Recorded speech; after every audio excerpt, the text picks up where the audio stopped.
New sponsor by Lords furniture জগতের এক উজ্জ্বল নাম। নিজেদের ঘরকে সুন্দর আসবাব দিয়ে সাজাতে আজই আসুন আমাদের প্রতিষ্ঠানে। জলপাইগুড়ি পৌরসভার ৮ নম্বর ওয়ার্ডের স্টেশন বাজার সংলগ্ন এলাকার এক বাসিন্দা ডেঙ্গুতে আক্রান্ত হওয়ার খবর পেয়ে ডেঙ্গুর সংক্রমণ রুখতে রবিবার সকালে ওই এলাকায় উপস্থিত হন জলপাইগুড়ি পৌরসভার উপপৌরপিতা সৈকত চ্যাটার্জি সহ ওয়ার্ডের ডেঙ্গু প্রতিরোধ সদস্যরা ও পৌরসভার কর্মীরা। তার নেতৃত্বে শুরু হয় স্প্রে ও ফগিং অভিযান। উপপৌরপিতা প্রথমে ডেঙ্গু আক্রান্ত ব্যক্তির বাড়ি গিয়ে কথা বলেন, পাশাপাশি ব্যক্তির বাড়ি ও তার পার্শ্ববর্তী স্টেশন বাজারের পুরো এলাকা জুড়ে বিশেষ গুরুত্ব দিয়ে চলে জীবাণুনাশক স্প্রে এবং ফগিংয়ের কাজ। উপপৌরপিতা জানান, ডেঙ্গু যাতে ছড়িয়ে না পড়ে তার জন্য আমরা যুদ্ধকালীন তৎপরতায় কাজ শুরু করেছি। কোভিড কালেও মানুষের পাশে ছিলাম, এই পরিস্থিতিতেও আছি। এলাকাবাসীর সহযোগিতা অত্যন্ত জরুরি। এখনো পর্যন্ত শহরে 14 জন আক্রান্ত এই ডেঙ্গুতে।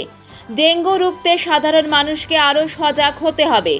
ডেঙ্গু প্রতিরোধে আগামী দিনগুলোতেও পুরো পৌর এলাকা জুড়ে ধারাবাহিকভাবে এই ধরনের অভিযান চলবে।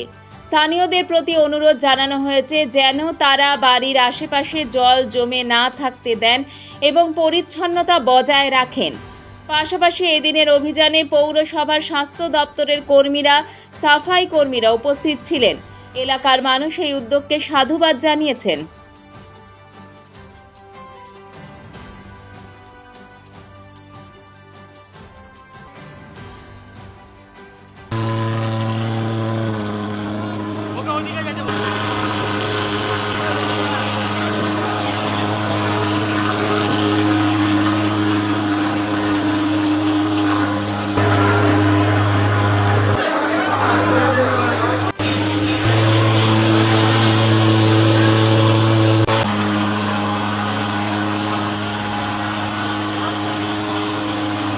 দেখুন, জলপাইগুড়ি স্টেশন বাজার হচ্ছে ৮ নম্বর ওয়ার্ডের মধ্যে এবং তার সংলগ্ন একটা বসতি আছে। সেখানে একজন ভদ্রমহিলা 35-36 বছর বয়স হবে, সে ডেঙ্গুতে আক্রান্ত হয়েছে। আপনারা দেখেছিলেন যে কোভিডের সময় আমি নিজে দাঁড়িয়ে থেকে জলপাইগুড়ি পৌরসভা প্রতি মানুষকে সার্ভিস দিয়েছিলাম। এখন ডেঙ্গুর ক্ষেত্রেও আমি প্রতিটা ওয়ার্ডে পৌঁছানোর চেষ্টা করছি। আজকে এখানে আসলাম, এখানে প্রথমে যেখানে পরিষ্কার জলগুলো জমে আছে সেখানে স্প্রে করে দেওয়া হলো, আর তারপরে যেখানে জঙ্গল টঙ্গল আছে সেখানে আমরা ফগিং করলাম, ঠিক আছে, যাতে মশাগুলো উড়ে যায় এবং কিছু মশা তো অবশ্যই মারাও যায় ফগিংয়ে, এবং এটা মাঝে মাঝে করতে হবে। আর আমি যেটা দেখলাম এখানে যে কেউ খাটাল রেখেছে।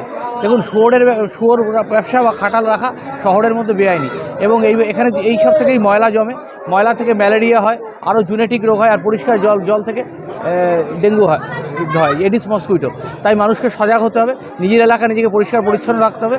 আর জলপাইগুড়ি পৌরসভা যুদ্ধকালীন তৎপরতায় রয়েছে ডেঙ্গু রুখতে, কারণ এখন অবধি কোনো আউটব্রেক হয়নি ঠিকই, কিন্তু এখন অবধি প্রায় 14টা কেস হয়ে গেল ডেঙ্গুতে পজিটিভ। এটাও তো একটু ভাবার মতো বিষয় রয়েছে। দেখুন, এই ইনল্যান্ড ফিশারিজ অ্যাক্টে পৌরসভার এখতিয়ার আছে এই পুকুরে হস্তক্ষেপ করা। আমরা দেখছি এই পুকুরটাকে নিয়ে, কারণ রেল মাঝখানে ভাঙাভাঙি করলো, সমস্ত কিছু করলো, দোকান শিফট হলো, একটা অরাজকতা সৃষ্টি হয়েছিল। তা এখন আমরা সেটাকে আবার দেখছি এই পুকুরটাকে কী করে পরিষ্কার করে সঠিকভাবে এটাকে মেনটেন করা যায়। জলপাইগুড়ি মার্চেন্ট রোড আরবি দে কমপ্লেক্স সুবর্ণা, এখানে আপনারা পেয়ে যাবেন রকমারি গিফটের সম্ভার। বার্থডে পার্টি হোক কিংবা অ্যানিভার্সারি, আপনার প্রিয়জনের জন্য সমস্ত রকমের গিফট পেয়ে যাবেন সুবর্ণাতে। 36 বছরের পুরনো প্রতিষ্ঠান জলপাইগুড়ি মার্চেন্ট রোড আরবি দে কমপ্লেক্স সুবর্ণা। আজই চলে আসুন সকলের প্রিয় প্রতিষ্ঠান জলপাইগুড়ি সুবর্ণা।